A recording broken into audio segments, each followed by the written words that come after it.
Hi everyone, welcome to this short video. I wanted to put something together so I could introduce myself and in person tell you a little bit about the course. So obviously we are all here because of EDEC 1600. We're going to learn a little bit more about the course, but first I wanted to introduce you to your instructor, which is me. So my name is Dr. Mindy Rutherford. I'm a little bit different from most of the faculty in the College of Ed because all of my degrees are in psychology. So I started off at Marshall University in West Virginia. Then I went to West Virginia University. So both my master's and my PhD are in psychology, focusing on lifespan human development. My research area was with infants and toddlers, looking at temperament and personality. So from there, I went on to become a psychology professor, and I really focused on teaching child development and intro to psychology. And although I really love those courses, I also found a love for connecting psychology to the field of education. So I became an administrator for a while. I worked in assessment and curriculum and instruction and did faculty workshops on how to teach. And then I came here to OU. I've been at OU for, 18 years, a long time, probably more than that. And I teach in the sophomore education block. So I've been teaching EDTE 2000 the entire time. That course is partially child development and partially educational psychology merged into one course. I have also taught the field placement course that goes along with that. And I've also taught the intro to teaching course once. So that is a little bit about myself. The one personal thing I can share is that I have a lot of pets. In fact, I'm going to make my little screen here, going to scoot it off to the side. So I've got 4 cats that are somewhat Siamese because they're better for allergies. During COVID, I got a couple of adorable little bunny rabbits, and I thought, well, while I'm at it, why not get one more set of pets? And I have 2 adorable chinchillas. So these are my pets. I thought I'd just share something about myself. And you saw from the previous photos, I also have a daughter who is going into 4th grade. I've been homeschooling her for the past 2 years. So in addition to being a professor, I've also been a 2nd and a 3rd grade homeschool teacher. So moving on. And again, I'm going to move myself over here now. EDEC 1600. I'm not going to go into great detail in this video. I'm going to show you some resources and some things you're going to need to do for this first week. So I want to mention the syllabus, a little bit about Blackboard, and a little bit about our online textbook. I will now go out of PowerPoint, and I'm going to switch over to our syllabus. And I'm going to make it a little bit bigger to make it easier for you to see. Whoa, that's really big. Okay. So I'm going to scoot up here. So here's our syllabus. I have updated it multiple times since I first sent it out because I keep tweaking the dates and I'm trying to make sure it's correct.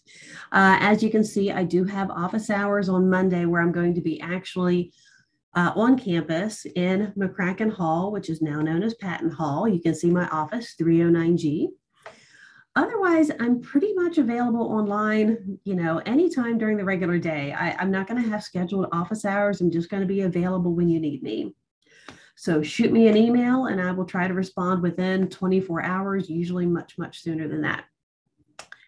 Our textbook, we will be talking about that in a bit. You'll notice this big thing in highlighting, do not buy it.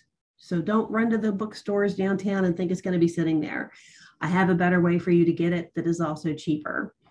So we will be using a Pearson book, but it is a digital product.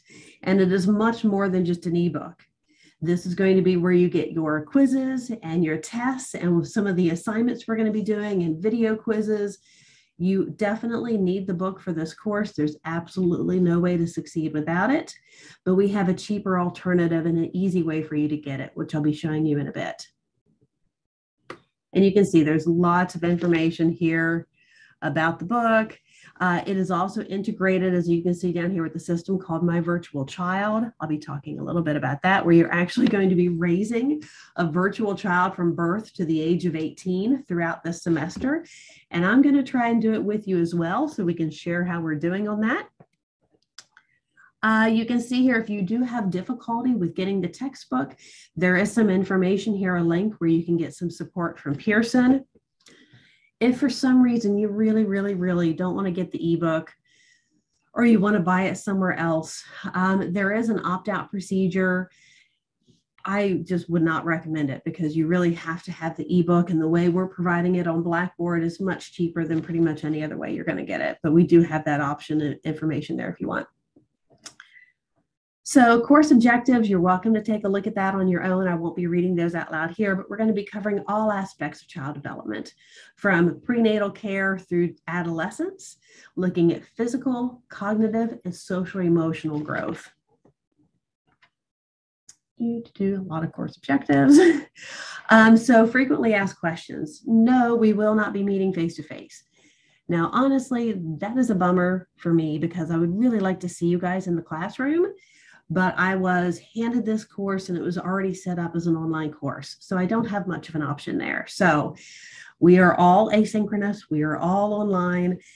It is completely self-paced. The end due date of this course is the end of the semester. But as we get into the calendar, I'll show you that I do have a midpoint due date for you, so that you can't slack too much and get too far behind. We will occasionally meet when we need to on MS Teams. The previous instructor said he didn't need to do so very often, but I do want to keep that out there as a possibility if we need it. Again, you don't need to go out to a store and purchase the book. I'll be showing you how to do that. You will have full access to it anytime you want, starting now. And yes, there is a 14-day free trial if you're still thinking, well, what if I end up dropping the course? I hope you don't, but there is an option for that. Pretty much all of your assignments are going to be through this online book. Now, here's a big one. I've been told this over and over. Firefox or Chrome are the only way to go. If you use some of those other browsers out there, like Edge or whatever it might be, Explorer, there are going to be times that your textbook is not going to work. So go ahead and get it set up now. Plan on using Firefox or Chrome. And yes, there is an app for using this book. Okay, so both iOS and for Apple users. I haven't tried it yet, but I have heard that it works, and it works well. So the classes will be asynchronous.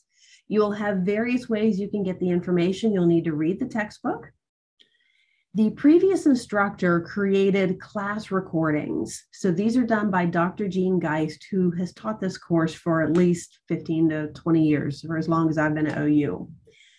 I'm going to be going through and reviewing them to see what I think of them. In terms of their quality, and I'm not used to using other instructors' videos. Pretty much everything you need is in the book, but I'm going to see what we need to do in terms of other types of videos. But do know those are out there, and I'm going to be looking at them as well. So Rebel by Pearson, this is the system that you're going to be using for all your quizzes, all your tests, for everything. And here it says everything except for the podcast. That's actually something I need to remove from there, because I haven't decided on our final project yet. I'm writing this down. Dr. Geist used a podcast. All right, so when you open up your syllabus, you can hit Control-click here, and it's going to take you to a video by Pearson to talk a little bit about the book. I'll let you watch that at your leisure. And again, I'll make videos and things as I see that we need them. Continue to scroll. Okay, assignments. Previously, the way this course was set up, everything was due right after week 15. From what I hear, some students had a really rough end of the semester because they put off way too much to the end. So I'm going to try and help you all out, and I'm going to have a midpoint for due dates. So your midterm due date is Sunday, October 23rd at 11 p.m. At that point, you're going to need to get everything from the first half of the semester done. That'll be chapters like 1 through 8. And then you can kind of start fresh and move on to the second half.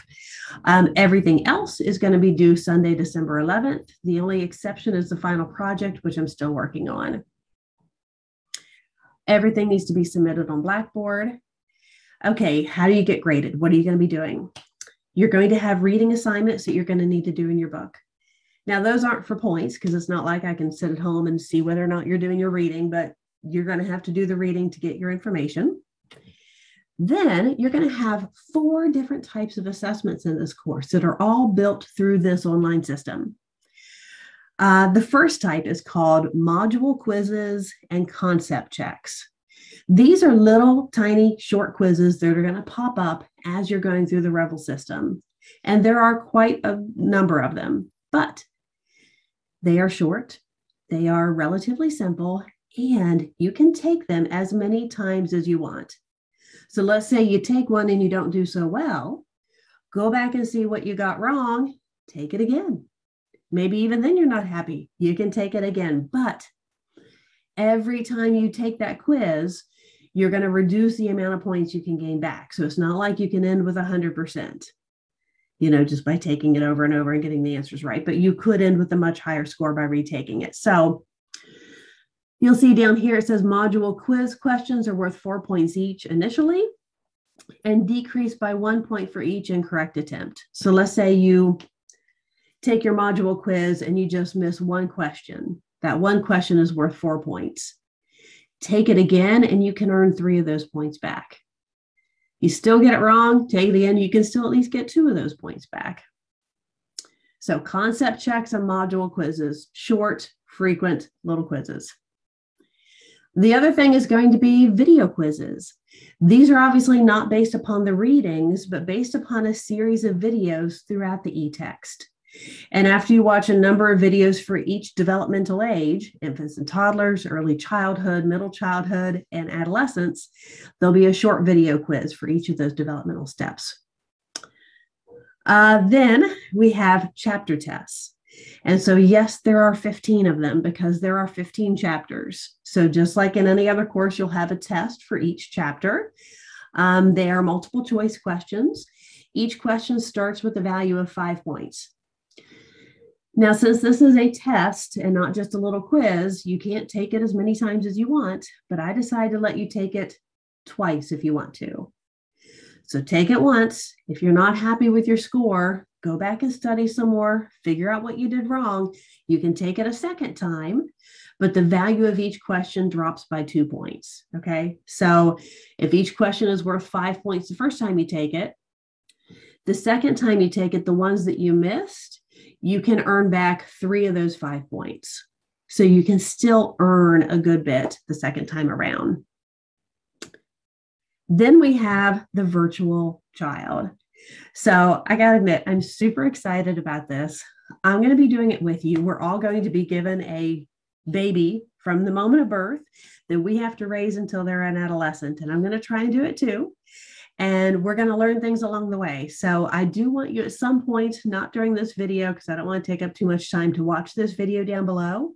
It is also linked in Blackboard, and it's a fun little video that just tells you a little bit about my virtual child, and that is about 15% of your grade. And here you can see there's a good bit of information about the virtual child assignment.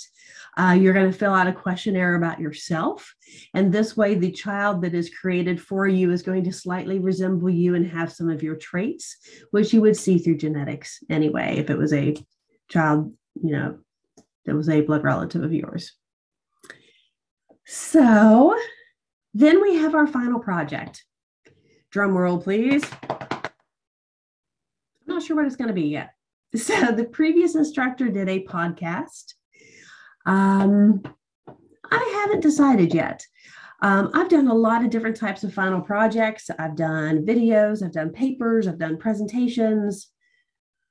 Never done a podcast before, so I'm going to think about what I think would be a good cumulative activity and something that I can grade well with 100 students, because I'm not someone who likes to slack off on my grading. If I'm having you do a podcast or a video or a paper, I'm going to watch every moment of your video. I'm going to read every word of your paper. So I want to make sure it's something that I'm able to grade in a quality manner. So I'm still thinking about that one. All right, our tentative schedule. So yes, it's asynchronous. Yes, you can do this when you want. There are really only 2 set deadlines. Let me scroll down. One is here, October 20th. Woo. And the other one is all the way at the bottom, December 11th. But do we want to wait until then to do everything? No. So I'm trying to help you by setting tentative due dates. So I went through and looked at what would you need to do every week to meet this goal and to not have it be too cumbersome. Yes, the due dates are set up in Blackboard. And yes, it might flag and make it appear as if your work is late, but there are 0 late points deducted, except for those 2 deadlines. Okay. This is just a way of helping you pace yourself through this self-paced course. So I've set mine up a little bit differently than some of the other instructors. Over here in this first column, I put the week. In the second column, what I put is the reading. Okay. How are you going to get the information?